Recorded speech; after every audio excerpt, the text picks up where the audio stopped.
Welcome to the Explainer! Today we're jumping right into a thrilling forensic investigation. Imagine a complex mathematical equation as a crime scene. To the untrained eye, it's just a jumble of numbers and variables, right?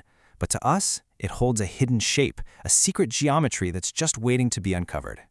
In this investigation, the equation itself is our scene, and derivatives, those incredibly powerful tools of calculus, well, they're our magnifying glass, our fingerprint powder, and our DNA sequencer all rolled into one.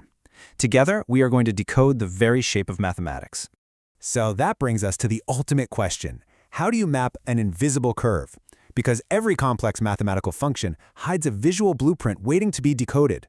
And the absolute best part? We're going to do this entirely without a calculator. No way, right? But yes, we'll use pure logic, analytical deduction, and just a few fundamental rules to reveal exactly what a function looks like simply by examining its mathematical DNA. Okay, let's dive into this. Here's our plan for today. First, we'll look at the blueprint of a graph. Second, finding direction with the first derivative. Third, locating local extrema. Fourth, measuring concavity. And finally, synthesizing it all into the ultimate sketching framework.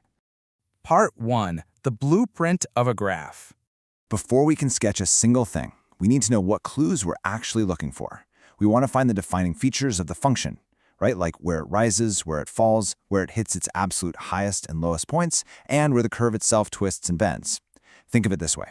Trying to draw a complex graph just by plugging in random x and y coordinates, it's literally like trying to drive a car blindfolded and only opening your eyes for a split second every mile.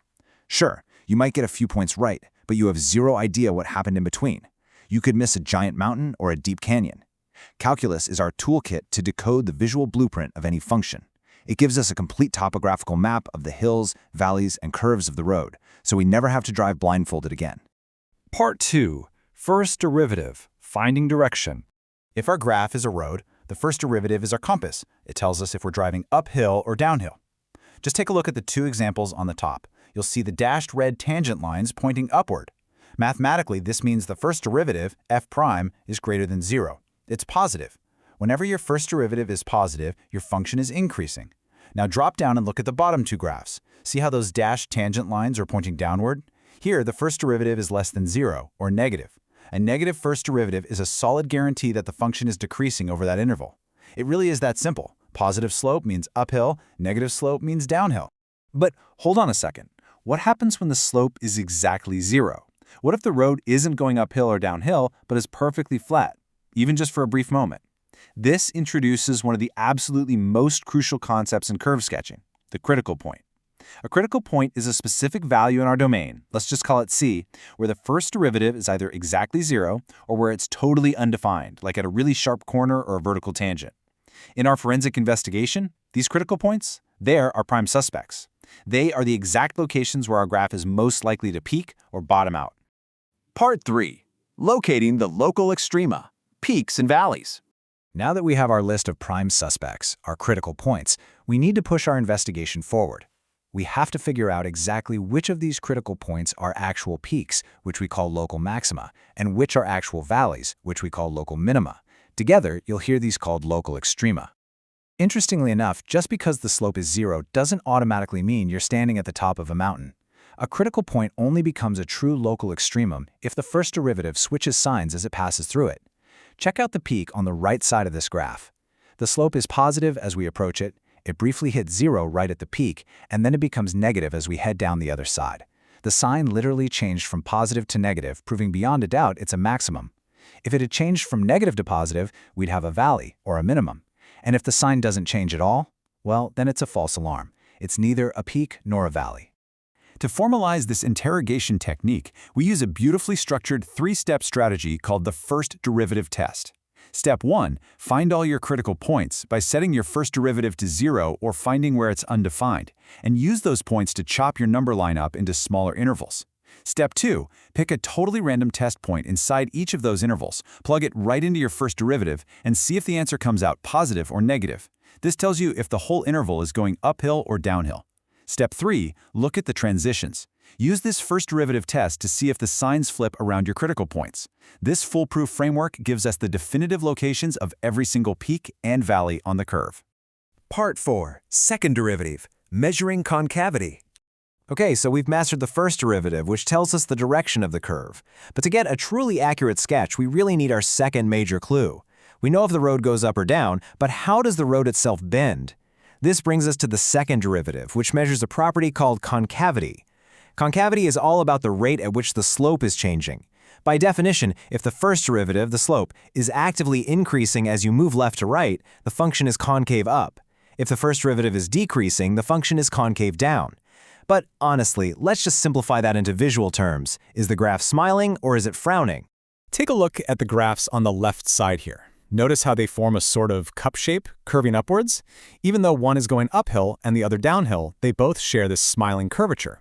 This happens when the second derivative is positive. We call it concave up. Now glance over at the graphs on the right. These form a dome shape, curving downwards. They look exactly like a frown. This happens when the second derivative is negative, and we call it concave down.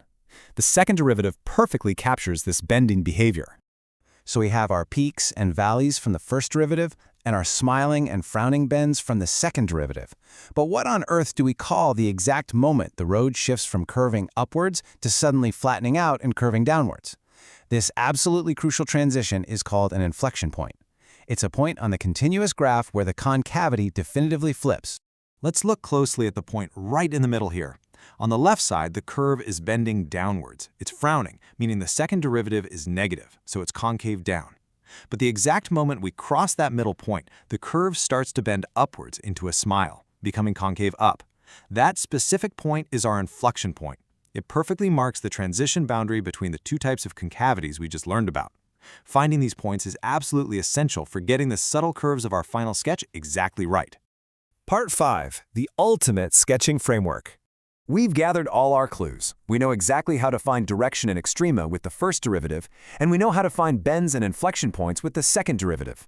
Now it's time to synthesize this entire investigation, bringing both derivative clues together to form our final, foolproof profile of the graph. But before we look at the ultimate summary, let me introduce you to an incredibly rapid shortcut for our detective work. When you're confirming if a suspect is a peak or a valley, you can use the first derivative test, which, as we know, involves checking the intervals on both the left and right. But if you already have the second derivative, you can just use the second derivative test. Instead of checking whole intervals, you literally just plug your critical point directly into the second derivative to evaluate its concavity at that exact spot. Here's why this shortcut is such a game changer, even if it feels a little counterintuitive at first. Look at this first point. We know it's a critical point because the slope is 0. It's totally flat. Now, if we check the second derivative at that point, and it turns out to be negative, it means the graph is frowning, or concave down. Think about it. If you're completely flat but bending downwards like a dome, you must be standing at the absolute top of a hill. So a negative second derivative at a critical point means you have a local maximum. Conversely, look at the second point. The slope is 0, but the second derivative is positive, meaning it's smiling, or concave up. Flat and bending upwards means you are at the bottom of a bowl, a local minimum. It is an unbelievably fast way to confirm your extrema. So the crucial takeaway is how all of this beautifully interlocks. This matrix right here, it acts as your ultimate cheat sheet. I highly encourage you to take a mental snapshot of this right now. It shows exactly how the first and second derivatives dictate the entire shape of the graph. First row, if f prime is positive, so increasing, and f double prime is positive, concave up, you have a curve swooping upward, kind of like the right side of a smile. Second row, positive slope but negative concavity, it's increasing but slowing down, curving over like the left side of a dome.